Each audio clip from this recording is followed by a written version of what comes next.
दूसरे दिन पहले बल्लेबाजी करते हुए जल्दी ही लग गया था भारतीय टीम को जडेजा के रूप में बड़ा झटका, लेकिन फिर अचानक चोटिल होने के बावजूद मैदान में उतरे ऋषभ पंत ने आते ही मचा डाला धमाल और इंग्लैंड की गेंदबाजों को ऐसा धोया कि उड़ा दी हर गेंदबाज की धज्जियां और टेस्ट मैच को T20 मैच बनाते हुए मैदान में कर दी चौकों छक्कों की बरसात। परंतु फिर इसके बाद बेन डकेट और जैक क्राउली की धाकड़ बल्लेबाजी से बैकफुट पर चली गई टीम इंडिया। लेकिन तभी दिन के अंत में सर रविंद्र जडेजा और अंशुल कंबोज की जादुई गेंदबाजी ने पलट डाला पूरा मैच, जिसे देख भारतीय प्रशंसकों के साथ कोच गौतम गंभीर भी हो गए हैरान। जी हाँ, आपको इस वीडियो में दिखाने जा रहे हैं आज के भारत इंग्लैंड चौथे टेस्ट मुकाबले की दूसरे दिन की पूरी हाईलाइट, तो अंत तक वीडियो जरूर देखिएगा। लेकिन इससे पहले अगर आप भी ऋषभ पंत को एक बेहतरीन बल्लेबाज मानते हो तो इस वीडियो को दिल से एक लाइक जरूर करें। नमस्कार दोस्तों, 5 मैचों की टेस्ट श्रृंखला का चौथा और अब तक का सबसे रोमांचक, सांसों को रोक देने वाला महामुकाबले का दूसरे दिन का खेल आज क्रिकेट इतिहास की 2 बड़ी टीमें भारत और इंग्लैंड के बीच ओल्ड ट्रैफर्ड मैनचेस्टर में खेला गया। दोस्तों, कल पहले दिन शुरुआत में यशस्वी जायसवाल, साई सुदर्शन और ऋषभ पंत की धाकड़ बल्लेबाजी ने पूरी तरह इंग्लैंड को बैकफुट पर धकेल दिया था। भले ही इसके बाद टीम इंडिया को अचानक से 4 बड़े झटकों का सामना करना पड़ा था, लेकिन इसके बाद सर रविंद्र जडेजा और शार्दुल ठाकुर ने टीम इंडिया को संभालते हुए पहले दिन के अंत तक 264 रन स्कोर बोर्ड पर लगा दिए थे। ऐसे में दोस्तों मुकाबले में बने रहना था, तो आज भारतीय टीम के बचे हुए 6 विकेट जल्द से जल्द चटकाने की बड़ी चुनौती इंग्लैंड की गेंदबाजों के सामने थी। तो वहीं दूसरी ओर विशाल लक्ष्य स्कोर बोर्ड पर लगाना था, तो टीम इंडिया के बल्लेबाजों को आज अपना बेहतरीन खेल दिखाना जरूरी था। ऐसे में दूसरे दिन के खेल की शुरुआत हुई। पहले दिन नाबाद पवेलियन लौटे सर रविंद्र जडेजा और शार्दुल ठाकुर एक बार फिर इंग्लैंड के गेंदबाजों का सामना करने मैदान में उतरे। लेकिन दोस्तों देखा जाए तो दूसरे दिन की शुरुआत इंग्लैंड के हित में साबित हुई। जी हां, भले ही क्रिस वॉक्स का पहला ओवर स्ट्राइक पर मौजूद शार्दुल ठाकुर ने सूझबूझ के साथ खेला और गेंदबाज को सम्मान देते हुए इस ओवर में मात्र 1 ही रन बटोरा। लेकिन दोस्तों, जैसे ही दूसरा ओवर इंग्लैंड के तूफानी गेंदबाज आर्चर लेकर आए, स्ट्राइक पर मौजूद रविंद्र जडेजा के कदम डगमगा गए। जहां पर पहली 4 गेंदें तो जैसे तैसे करते हुए सर रविंद्र जडेजा ने संभल कर खेली, लेकिन दोस्तों 5वीं गेंद पर अंततः रविंद्र जडेजा अपना धैर्य खो बैठे और तूफानी गेंदबाज जोफ्रा आर्चर की बाहर जाती हुई गेंद को छेड़ने के चक्कर में स्लिप में खड़े खिलाड़ी हैरी ब्रुक को एक आसान सा कैच थमाकर अपना कीमती विकेट गवा बैठे। आपको बता दें, इस दूसरे दिन रविंद्र जडेजा अपने पारी को ज्यादा वक्त तक आगे नहीं बढ़ा पाए और 40 गेंद में मात्र 20 रन की पारी खेल अपना विकेट गवा बैठे। दोस्तों, दूसरे दिन की शुरुआत में ही रविंद्र जडेजा के रूप में बड़ा विकेट हासिल होने के चलते अलग ही जल्लोश अब इंग्लैंड के खिलाड़ियों के बीच देखने को मिल रहा था, क्योंकि रविंद्र जडेजा के साथ अब टीम इंडिया का आधा बल्लेबाजी क्रम पवेलियन लौट चुका था। ऐसे में दोस्तों, अब इस संकट की घड़ी में टीम को संभालने टीम इंडिया की ओर से मैदान में उतरे वॉशिंगटन सुंदर दोस्तों आर्चर के खिलाफ रविंद्र जडेजा के रूप में टीम इंडिया ने भले ही विकेट गंवाया था, लेकिन अगले ही ओवर में दूसरी छोर पर खड़े शार्दुल ठाकुर ने अपना हाथ खोला और पहली गेंद पर क्रिस वॉक्स के खिलाफ पीछे की ओर एक बेहतरीन चौका लगा दिया। तो वहीं इसी ओवर की 5वीं गेंद को भी चौके में तब्दील करते हुए अपने इरादे स्पष्ट कर दिए। दोस्तों, ये पहला सत्र शुरू था और मैनचेस्टर में बारिश का माहौल बना हुआ था, जिस कारण काफी तेज हवाएं मैदान पर देखने को मिल रही थी और इसी का फायदा इंग्लैंड के गेंदबाज उठाते हुए भी नजर आ रहे थे। जी हां, कभी वॉक्स तो कभी जोफ्रा आर्चर इन स्विंग तो कभी आउट स्विंग करते जा रहे थे, जिस कारण मैदान में मौजूद शार्दुल ठाकुर और नए बल्लेबाज वॉशिंगटन सुंदर को इंग्लैंड के गेंदबाजों का सामना करने में काफी ज्यादा दिक्कत हो रही थी। लेकिन दोस्तों, इस बीच अच्छी बात यह थी, दोनों ही बल्लेबाज अपने धैर्य को नहीं खो रहे थे और सॉलिड डिफेंस दिखाते हुए धीमी गति से ही सही, लेकिन भारतीय टीम के स्कोर बोर्ड को आगे बढ़ाते जा रहे थे। लेकिन दोस्तों, इसी बीच मैच के 95वें ओवर में जोफ्रा आर्चर के खिलाफ पहली बार नए बल्लेबाज वॉशिंगटन सुंदर ने अपने बल्ले का मुंह खोला और पीछे की ओर कट शॉट लगाते हुए एक शानदार चौका लगा दिया और साथ ही भारतीय टीम के स्कोर को भी 300 रनों के पार पहुंचा दिया। दोस्तों, आज दूसरे दिन की शुरुआत से इंग्लैंड के कप्तान बेन स्टोक्स ने जोफ्रा आर्चर और क्रिस वॉक्स को गेंदबाजी आक्रमण पर लगाया था, लेकिन अब करीबन 1 घंटे का खेल बीत चुका था, जिस कारण अब गेंदबाजी में इंग्लैंड की ओर से बड़ा बदलाव देखने को मिला और खुद कप्तान बेन स्टोक्स गेंदबाजी पर आए और दोस्तों आते ही पहले ही गेंद को बेन स्टोक्स ने शॉर्ट पिच डाला, जिसको स्ट्राइक पर मौजूद शार्दुल ठाकुर समझ नहीं पाए और गेंद विकेट कीपर के पास चली गई।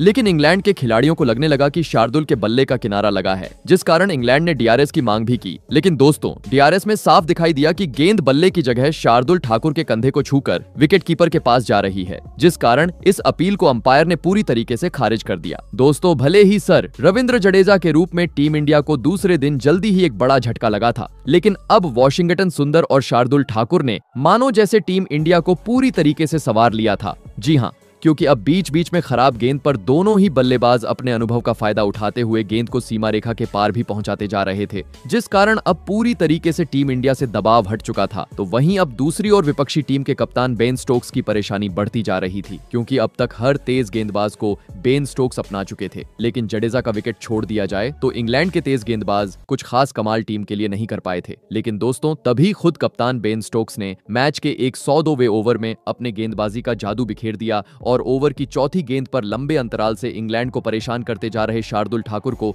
अपनी बाहर जाती हुई गेंद में फंसाया और स्लिप में खड़े बेन डकेट के हाथों कैच आउट करवाते हुए इंग्लैंड को इस मुकाबले का एक बड़ा विकेट हासिल कर दिया। आपको बता दें, शार्दुल ठाकुर 88 गेंद में 41 रन की पारी खेल आउट हुए, जिसमें उन्होंने 5 जोरदार चौके जड़े। दोस्तों, शार्दुल ठाकुर के विकेट के साथ अब टीम इंडिया अपने 6 बड़े बल्लेबाजों को गंवा चुकी थी। लगने लगा अब निचले क्रम के बल्लेबाज मैदान में उतरेंगे। लेकिन दोस्तों, अचानक ड्रेसिंग रूम से विस्फोटक बल्लेबाज ऋषभ पंत मैदान की ओर बढ़ते हुए नजर आए। जी हां, वही ऋषभ पंत जो चोट के कारण रिटायर्ड हर्ट होकर पवेलियन लौटे थे, जो अब एक बार फिर इंग्लैंड के गेंदबाजों का सामना करने के लिए मैदान में उतर चुके थे। बता दूं, ऋषभ पंत को चोट के कारण चलने में भी काफी ज्यादा कठिनाई का सामना करना पड़ रहा था, लेकिन इसके बावजूद टीम के लिए योगदान देने के लिए वह अब मैदान में उतर चुके थे, जिसे देख सभी भारतीय प्रशंसक खड़े होकर उनकी तारीफ करते हुए भी नजर आए। फिर यहां से अगले कुछ देर तक वॉशिंगटन सुंदर और ऋषभ पंत ने इंग्लैंड के गेंदबाजों का सामना किया, लेकिन तभी अचानक मैनचेस्टर में काफी तेज बरसात शुरू हो गई, जिस कारण अंपायरों ने खेल रोकने का फैसला लिया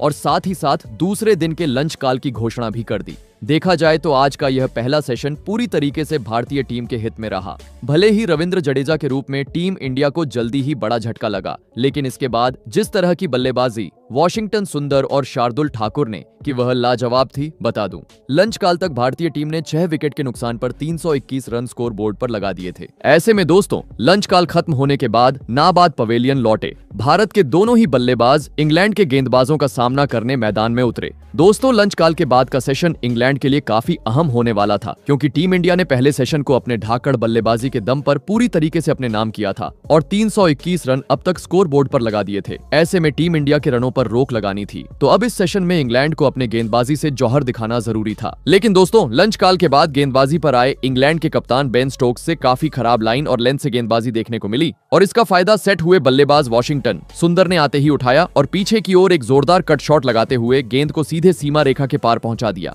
बता दूं, बेन स्टोक्स के इस ओवर की एक गेंद भी दिशाहीन थी, जो एक बार फिर सीमा रेखा के पार चली गई। दोस्तों, एक छोर से ऋषभ पंत तो दूसरी छोर से वॉशिंगटन सुंदर लंच काल के बाद अपना बेहतरीन खेल दिखाते हुए टीम इंडिया का स्कोर बोर्ड आगे बढ़ा रहे थे। लेकिन तभी मैच का एक 110वां ओवर लेकर आए इंग्लैंड के कप्तान बेन स्टोक्स ने अपने घातक गेंदबाजी में अंततः वॉशिंगटन सुंदर को फंसाया और पटकी हुई गेंद में वॉशिंगटन सुंदर को वॉक्स के हाथों कैच आउट करवाते हुए भारतीय टीम के अंतिम बल्लेबाज को भी पवेलियन का रास्ता दिखा दिया। आपको बता दें, वॉशिंगटन सुंदर 90 गेंद में 27 रन की पारी खेल आउट हुए। दोस्तों, वॉशिंगटन सुंदर के विकेट के चलते अब टीम इंडिया के निचले क्रम के बल्लेबाज मैदान में उतरने वाले थे। ऐसे में अब इंग्लैंड के गेंदबाजों का सामना करने मैदान में उतरे अपना डेब्यू मुकाबला खेल रहे अंशुल कंबोज। लेकिन दोस्तों, बेन स्टोक्स की चल रही घातक गेंदबाजी के सामने अंशुल कंबोज टीम के लिए कुछ खास योगदान नहीं दे पाए और एक गेंद बाद ही बेन स्टोक्स की बाहर जाती हुई गेंद पर शॉट खेलने के चक्कर में विकेटकीपर स्मिथ को एक आसान सा कैच थमाकर पवेलियन का रास्ता नाप लिए। आपको बता दें, डेब्यू मुकाबले में अंशुल कंबोज अपना खाता भी नहीं खोल सके। दोस्तों, इस एक ओवर में बेन स्टोक्स ने भारतीय टीम को 2 बड़े झटके दे दिए थे और साथ ही अपने 5 विकेट भी बेन स्टोक्स ने इस ओवर में पूरे किए। इस कारण सभी इंग्लिश प्रशंसक खड़े होकर उनकी तारीफ करते हुए भी नजर आए। ऐसे में दोस्तों, अब भारतीय टीम के मात्र 2 विकेट शेष थे। मैदान में उतरे जसप्रीत बुमराह, लेकिन जसप्रीत बुमराह इंग्लैंड के गेंदबाजों का सामना करें उससे पहले ही ऋषभ पंत ने मैदान में आतंक मचा दिया और अगले ही ओवर में गेंदबाजी करने आए जोफ्रा आर्चर की शार्ट पिच गेंद को सीधा सीमा रेखा के पार पहुंचाते हुए 90 मीटर का एक गगनचुंबी छक्का जड़ दिया। दोस्तों, ऋषभ पंत के बल्लेबाजी देख अब जैसे वह ठान चुके थे कि मैं हर गेंद पर प्रहार करूंगा। जी हां, क्योंकि अगले ओवर में जैसे ही बेन स्टोक्स गेंदबाजी पर आए, पहले ही गेंद पर पंत ने कवर की ओर एक जोरदार शॉट जड़ा और शानदार तरीके से चौका बटोरते हुए इस चौथे टेस्ट मुकाबले में अपना धमाकेदार 50 जड़ दिया। दोस्तों, ऋषभ पंत का यह 50 काफी मुश्किल घड़ी में आया था, क्योंकि एक पैर से पंत को चलने में बिल्कुल भी मदद नहीं मिल रही थी। लेकिन इसके बावजूद जिस तरह की ऋषभ पंत ने पारी खेली वह आज लाजवाब थी, जिस कारण ड्रेसिंग रूम में बैठे सभी भारतीय खिलाड़ी भी 50 के बाद उनकी खड़े होकर तारीफ करते हुए नजर आए। परंतु दोस्तों, संघर्षपूर्ण पारी खेल रहे ऋषभ पंत 50 पूरा होने के बाद ज्यादा वक्त इंग्लैंड के गेंदबाजों का सामना नहीं कर पाए और अगले ही ओवर में एक बार फिर बड़ा शॉट खेलने का प्रयास करने लगे, लेकिन इस बार गेंद उनके बल्ले से ठीक से कनेक्ट नहीं हुई और सीधा स्टंप से जा टकराई और इसी के साथ ऋषभ पंत के पारी का यही अंत हो गया। आपको बता दें, जोफ्रा आर्चर ने ऋषभ पंत को 54 रनों पर पवेलियन का रास्ता दिखाया, जिसमें पंत ने 3 जोरदार चौके और 2 आसमानी छक्के भी जड़े। दोस्तों, ऋषभ पंत के विकेट के साथ अब टीम इंडिया को 9वां झटका लग चुका था। ऐसे में अब मात्र अंतिम 1 विकेट शेष था। मैदान में उतरे मोहम्मद सिराज और दोस्तों आते ही सिराज ने बेन स्टोक्स के खिलाफ सामने की ओर अपने बल्ले का मुंह खोला और एक शानदार चौका लगा दिया। लेकिन दोस्तों, आखिरी जोड़ी थी, कब तक टिकने वाली थी? जी हां, क्योंकि अगले ही ओवर में गेंदबाजी करने आए आर्चर ने एक बार फिर अपने तेज गेंदबाजी से स्ट्राइक पर मौजूद जसप्रीत बुमराह को फंसाया और विकेट कीपर के हाथों कैच आउट करवाते हुए टीम इंडिया को अंतिम झटका भी दे दिया और इस विकेट के साथ ही टीम इंडिया की पहली पारी 358 रनों पर सिमट गई। ऐसे में दोस्तों, अगर बात की जाए बल्लेबाजी की तो इस पहली पारी में टीम इंडिया की ओर से सबसे अधिक 58 रन ओपनिंग बल्लेबाज यशस्वी जायसवाल ने बनाए। ऐसे में दोस्तों, टीम इंडिया को पहली पारी में 358 रनों पर ऑल आउट करने के बाद इंग्लैंड की ओर से बेन डकेट और जैक क्राउली ओपनिंग बल्लेबाजी करने मैदान में उतरे। तो वही पहला ओवर टीम इंडिया की ओर से जसप्रीत बुमराह लेकर आए, जहां पर जसप्रीत बुमराह ने पहले ही ओवर में अपने अनुभव का फायदा उठाया और स्ट्राइक पर मौजूद जैक क्राउली को अपने घातक गेंदबाजी से हाथ खोलने का मौका ही नहीं दिया और यह पहला ओवर पूरी तरीके से मैडन डाला। लेकिन दोस्तों, दूसरे ओवर में इंग्लैंड की ओर से रनों की बरसात देखने को मिली। जी हां, दरअसल टीम इंडिया की ओर से दूसरा ओवर डेब्यू मुकाबला खेल रहे अंशुल कंबोज लेकर आए। लेकिन दोस्तों, जैसे ही अंशुल कंबोज सामने आए, बेन डकेट ने अपना हाथ खोलना शुरू किया और इस ओवर में लगातार 3 गेंद को सीमा रेखा के पार पहुंचा दिया। दोस्तों, एक छोर से जहां आज जैक क्राउली काफी ज्यादा कठिनाई भरी बल्लेबाजी करते हुए मैदान पर नजर आ रहे थे, तो वहीं दूसरी छोर से बेन डकेट बैसबॉल अंदाज भारतीय गेंदबाजों के खिलाफ अपना चुके थे। जी हां, क्योंकि अंशुल कंबोज की तरह ही जसप्रीत बुमराह के खिलाफ भी मैच के चौथे ओवर में एक बार फिर बेन डकेट ने अपना हाथ खोला और लगातार तीसरी और चौथी गेंद को पीछे की ओर धकेलते हुए चौका जड़ दिया। दोस्तों, एक छोर से धीमी तो दूसरी छोर से काफी तेज तर्रार शुरुआत अब इंग्लैंड के बल्लेबाजों से मैदान पर देखने को मिल रही थी, जिस कारण जल्दी ही टीम इंडिया के कप्तान शुभमन गिल ने गेंदबाजी में बड़ा बदलाव किया और अंशुल कंबोज को गेंदबाजी से हटाकर अपने अनुभवी गेंदबाज मोहम्मद सिराज को गेंदबाजी पर लगाया। लेकिन दोस्तों, मोहम्मद सिराज को गेंदबाजी देने का फैसला देखा जाए तो शुभमन गिल का गलत साबित हुआ। जी हां, क्योंकि जैक क्राउली जो पहले ही गेंद से आज फॉर्म में नजर नहीं आ रहे थे, उन्होंने आते ही पहले ही ओवर में मोहम्मद सिराज का समाचार लिया और पीछे की ओर जोरदार शॉट जड़ते हुए अपने पारी का पहला चौका जड़ दिया। वही बता दूं, एक चौका लगाने के बाद जैक क्राउली यही नहीं रुके, बल्कि उन्होंने 2 गेंदबाज एक बार फिर कवर की ओर अपना हाथ खोला और एक बार फिर गेंद को सीमा रेखा के पार पहुंचा डाला और महज 10 ओवर में ही इंग्लैंड को 50 रन के पार पहुंचा दिया। दोस्तों, करीबन 5 के रन रेट से आज दोनों ही बल्लेबाज भारतीय गेंदबाजों की पिटाई मैदान पर करते जा रहे थे, जिसे देख टीम इंडिया के कप्तान शुभमन गिल अब पूरी तरीके से हताश, निराश और परेशान हो चुके थे, क्योंकि अब तक टीम इंडिया अपने 3 तेज गेंदबाजों को आजमा चुकी थी, लेकिन टीम इंडिया का कोई भी गेंदबाज इंग्लैंड की इस ओपनिंग जोड़ी को तोड़ने में सफल नहीं हो पा रहा था, ना रनों पर अंकुश लगा पा रहा था। क्योंकि पहले 10 ओवर में जहां इंग्लैंड 5 के रन रेट से आगे बढ़ रही थी, तो अब इंग्लैंड ने अपने रन रेट में बढ़ोतरी करते हुए करीबन 6 का रन रेट शुरू कर दिया था, जिस कारण हर ओवर से कभी बेन डकेट तो कभी जैक क्राउली भारत के तेज गेंदबाजों के खिलाफ चौके बटारते जा रहे थे। और दोस्तों, अपनी इसी बेहतरीन बल्लेबाजी को इन दोनों ही खिलाड़ियों ने आगे भी जारी रखा और दूसरे दिन के चाय काल तक इंग्लैंड को कोई झटका नहीं लगने दिया। आपको बता दें, चाय काल तक इंग्लैंड ने बिना किसी विकेट गवाए 77 रन स्कोर बोर्ड पर लगा दिए थे। ऐसे में दोस्तों, चाय काल खत्म होने के बाद एक बार फिर इंग्लैंड की ओर से ओपनिंग बल्लेबाज जैक क्राउली और बेन डकेट बल्लेबाजी करने मैदान में उतरे। दोस्तों, चाय काल के बाद का सत्र अब भारतीय टीम के लिए काफी महत्वपूर्ण होने वाला था, क्योंकि चाय काल से पहले टीम इंडिया की गेंदबाजों से काफी खराब लाइन और लेंथ इंग्लैंड के ओपनिंग बल्लेबाजों के खिलाफ देखने को मिली थी। ऐसे में इस सेशन को अपने नाम करना था, तो अब भारतीय गेंदबाजों को वापसी करते हुए इंग्लैंड को झटके देने जरूरी थे। लेकिन दोस्तों, चाय काल के बाद टीम इंडिया की शुरुआत काफी खराब रही और पहला ओवर लेकर आए शार्दुल ठाकुर ने दूसरी ही गेंद को बाहर की ओर डाला और इसका फायदा स्ट्राइक पर मौजूद जैक क्राउली ने उठाया और पीछे की ओर कट शॉट लगाते हुए शानदार तरीके से चौका बटोर लिया। लेकिन इसके बाद जसप्रीत बुमराह ओवर लेकर आए और इस बार बुमराह ने एक बार फिर अपने अनुभव का फायदा उठाया और मात्र इस ओवर में 1 ही रन दिया। दोस्तों, एक छोर से भले ही बुमराह रनों पर अंकुश लगाए बैठे थे, लेकिन दूसरी छोर से शार्दुल ठाकुर हर ओवर में अपने लाइन से भटकते हुए खराब गेंदबाजी कर रहे थे, क्योंकि एक ओवर बाद एक बार फिर शार्दुल ठाकुर ने बाहर की ओर गेंद डाली और इस बार भी जैक क्राउली ने उस गेंद को उसके सही अंजाम यानी बाउंड्री के पार पहुंचा दिया। दोस्तों, चाय काल के बाद मैदान में उतरे मात्र 10 मिनट का खेल हुआ था और अब तक इस 10 मिनट में जैक क्राउली अपने धमाकेदार बल्लेबाजी के दम पर 3 चौके जड़ चुके थे। और दोस्तों, इसी बीच मैच के 19वें ओवर में बेन डकेट ने पीछे की ओर एक शानदार शॉट जड़ा और महज 46 गेंद में इस चौथे टेस्ट मुकाबले में अपना तूफानी 50 पूरा कर लिया और साथ ही टीम को भी 100 रन के पार पहुंचा दिया। वही दोस्तों,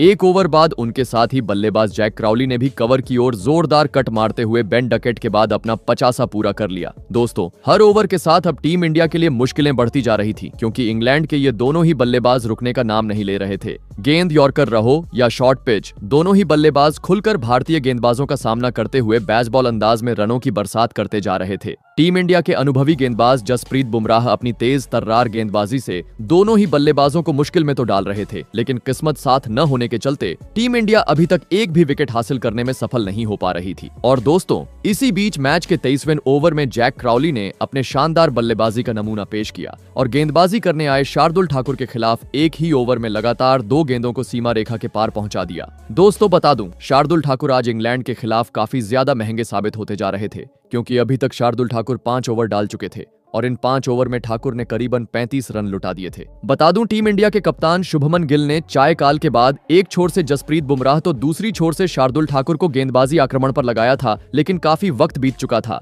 लेकिन यह दोनों ही गेंदबाज टीम इंडिया के लिए कुछ खास उखाड़ नहीं पा रहे थे, जिस कारण अब अचानक कप्तान शुभमन गिल ने गेंदबाजी में बदलाव किया और गेंद थमाई। एक छोर से मोहम्मद सिराज को तो दूसरी छोर से स्पिनर गेंदबाज सर रविंद्र जडेजा को। दोस्तों, मोहम्मद सिराज ने तो अपने स्पेल का पहला ओवर नपातुला डाला, लेकिन जैसे ही दूसरी छोर से सर रविंद्र जडेजा गेंदबाजी पर आए, उनकी धज्जियां स्ट्राइक पर मौजूद जैक क्राउली ने उड़ा दी। जी हां, पहले तो जैक क्राउली ने आगे निकलकर सामने की ओर एक गगनचुंबी छक्का जड़ा, तो वहीं इसके बाद अगली 2 गेंद को पीछे की ओर मारते हुए शानदार तरीके से चौका लगा दिया। बता दूं, इस ओवर में जैक क्राउली ने खुद अपने दम पर 14 रन बटोरे। वहीं अगले ओवर की पहली गेंद पर बेन डकेट ने भी मोहम्मद सिराज को एक जोरदार चौका जड़ दिया। दोस्तों, टीम इंडिया की ओर से गेंदबाजी में बदलाव हुआ था, लेकिन कुछ खास फर्क देखने को नहीं मिल रहा था। जी हां, क्योंकि इंग्लैंड की रनों की गति कम होने का नाम ही नहीं ले रही थी। स्पिनर रहो या तेज गेंदबाज, दोनों ही बल्लेबाज सेट होने के चलते काफी आसानी से रन बनाते जा रहे थे। और इसी बीच मैच के 29वें ओवर में मोहम्मद सिराज ने शॉर्ट पिच गेंद करने की कोशिश की, लेकिन दोस्तों, बेन डकेट ने मोहम्मद सिराज की इस गेंद को बखूबी तरीके से समझा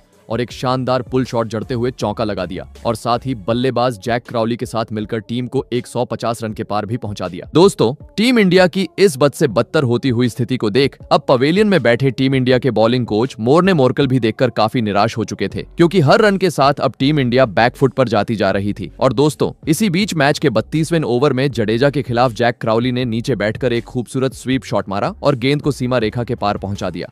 लेकिन दोस्तों, मानो जैसे जडेजा को यह अंदाज पसंद ही नहीं आया। जी हां, क्योंकि अगली ही गेंद पर रविंद्र जडेजा ने वापसी की और अपने फिरकी के जाल में जैक क्राउली को फंसाया और स्लिप में खड़े खिलाड़ी केएल राहुल के हाथों कैच आउट करते हुए लंबे अंतराल बाद टीम इंडिया को इस मुकाबले का पहला विकेट हासिल कर दिया। आपको बता दें, जैक क्राउली 113 गेंद में 84 रन की पारी खेल आउट हुए, जिसमें उन्होंने 13 जोरदार चौके और एक आसमानी छक्का भी जड़ा। दोस्तों, सेठ बल्लेबाज जैक क्राउली का बड़ा विकेट मिलने के चलते अब अलग ही जल्लोष भारतीय खिलाड़ियों के बीच देखने को मिल रहा था। ऐसे में अब 3 नंबर पर इंग्लैंड की ओर से मैदान में उतरे ओली पॉप जरूरत थी अब घातक गेंदबाजी करते हुए इंग्लैंड के बल्लेबाजों पर दबाव बनाने की। लेकिन दोस्तों, अगले ही ओवर में मोहम्मद सिराज से खराब लाइन और लेंथ देखने को मिली, जिसका फायदा ओपनिंग बल्लेबाज बेन डकेट ने बखूबी तरीके से उठाया और इस एक ओवर में 2 बेहतरीन चौके लगा डाले। दोस्तों, जैक क्राउली के आउट होने के बाद अब बेन डकेट आक्रामक रूप अपना चुके थे। जी हां, क्योंकि एक ओवर बाद एक बार फिर बेन डकेट ने अपना हाथ खोला और ऑफ साइड की ओर एक जोरदार शॉट जड़ते हुए चौका लगा डाला और इसी के चलते बेन डकेट अब 90 रनों पर पहुंच चुके थे, जिसे देख कप्तान शुभमन गिल ने गेंदबाजी में बदलाव किया और गेंद थमाई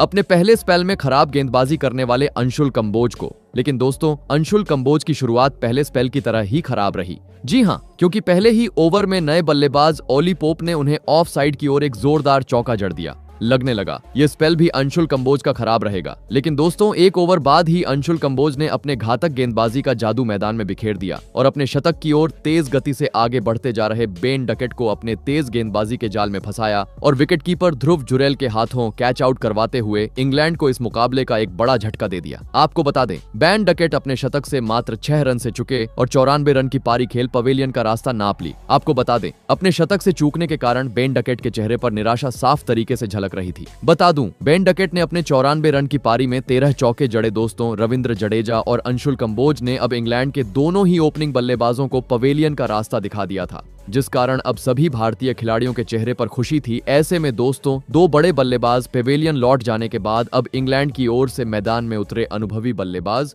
जो रूट। दोस्तों, भले ही टीम इंडिया ने इंग्लैंड के दोनों ही ओपनिंग बल्लेबाजों को पवेलियन का रास्ता दिखा दिया था, लेकिन रनों पर रोक लगाने में अभी भी भारतीय गेंदबाज सफल नहीं हो पा रहे थे। जी हां, क्योंकि बेन डकेट के विकेट के बाद अगले ही ओवर में ऑली पॉप में अंशुल कंबोज को एक बेहतरीन फ्लिक शॉट मारते हुए चौका लगा दिया। वहीं दूसरी छोर से मैदान में उतरे अनुभवी बल्लेबाज जो रूट भी काफी सूझबूझ के साथ अपना खेल दिखाते हुए स्कोरबोर्ड को आगे बढ़ा रहे थे, जिस कारण जल्दी ही इन दोनों ही बल्लेबाजों ने इंग्लैंड के स्कोर को 200 रनों के पार भी पहुंचा दिया। ऐसे में दोस्तों, अब मात्र दूसरे दिन का अंत होने में 20 मिनट का वक्त बचा हुआ था, जिस कारण टीम इंडिया के कप्तान शुभमन गिल ने गेंदबाजी में बदलाव किया और अपने सबसे बेहतरीन गेंदबाज जसप्रीत बुमराह को गेंदबाजी पर बुलाया। और दोस्तों, आते ही बुमराह ने अपने स्पेल का पहला ओवर काफी शानदार तरीके से डाला और इस ओवर में मात्र 1 ही रन दिया। लेकिन दोस्तों, अगला ही ओवर जैसे ही अंशुल कंबोज लेकर आए, जो रूट ने अपना क्लासिक अंदाज दिखाया और सामने की ओर खूबसूरत शॉट जड़ते हुए चौका लगा दिया और अपने इसी सूझबूझ के बल्लेबाजी को आगे जारी रखते हुए दूसरे दिन के अंत तक इंग्लैंड को और कोई झटका नहीं लगने दिया। आपको बता दें, दूसरे दिन के अंत तक इंग्लैंड ने 225 रन स्कोर बोर्ड पर लगा दिए थे। तो दोस्तों, आपको क्या लगता है, तीसरे दिन इंग्लैंड कितने रन स्कोर बोर्ड पर लगाने में सफल हो पाएंगी? कमेंट करके जरूर बताइएगा। वही दोस्तों, अगर बात की जाए आज के पूरे दिन के खेल की, तो आज का पूरा दिन इंग्लैंड के हित में साबित हुआ। जी हाँ, क्योंकि आज इंग्लैंड की गेंदबाजों ने टीम इंडिया के 6 बड़े बल्लेबाजों को पवेलियन का रास्ता भी दिखाया। तो वही बेन डकेट और जैक क्राउली की धाकड़ बल्लेबाजी भी सभी प्रशंसकों को दूसरे दिन के अंत में देखने को मिली, जिस कारण देखा जाए तो आज का पूरा दिन इंग्लैंड के नाम रहा।